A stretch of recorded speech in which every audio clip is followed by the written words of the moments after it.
السلام علیکم ورحمۃ اللہ وبرکاتہ۔ سامعین و ناظرین، ہم امید کرتے ہیں کہ آپ سبھی حضرات خیریت و عافیت سے ہوں گے۔ سامعین و ناظرین، میں آپ حضرات کی خدمت میں کچھ باتیں لے کر حاضری خدمت ہوا ہوں، اس لیے آپ حضرات سے گزارش ہے کہ آپ میری باتوں کو آخر تک سماعت فرمائیں اور ہمارے چینل کو زیادہ سے زیادہ سبسکرائب کر کے مزید حوصلہ افزائی فرمائیں۔ سامعین و ناظرین، میں آپ کے سامنے جو ٹاپک اور جو باتیں لے کر حاضر خدمت ہوا ہوں وہ یہ ہے کہ دین نام ہے 5 چیزوں کے مجموعے کا۔ دین نام ہے 5 چیزوں کے مجموعے کا۔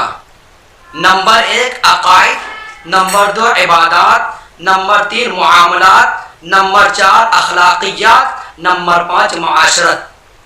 جس انسان کے اندر یہ 5 چیزیں جمع ہو جاتی ہیں وہ انسان کامل مومن بن جاتا ہے۔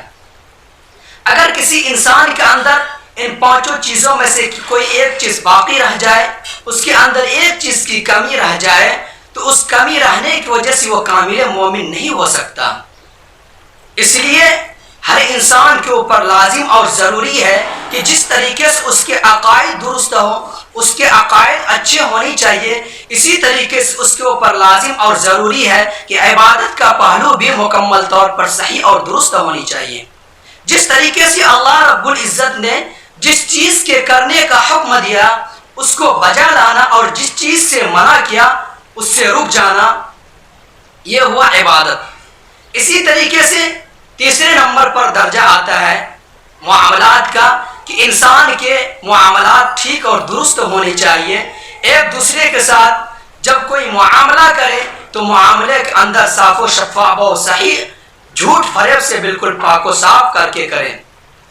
چوتھے نمبر پر جو درجہ ہے وہ یہ ہے کہ انسان کے اچھے اخلاق ہونی چاہیے۔ جب وہ ایک دوسرے سے ملے تو خندہ پیشانی سے ملے، اچھے اخلاق سے پیش آئے۔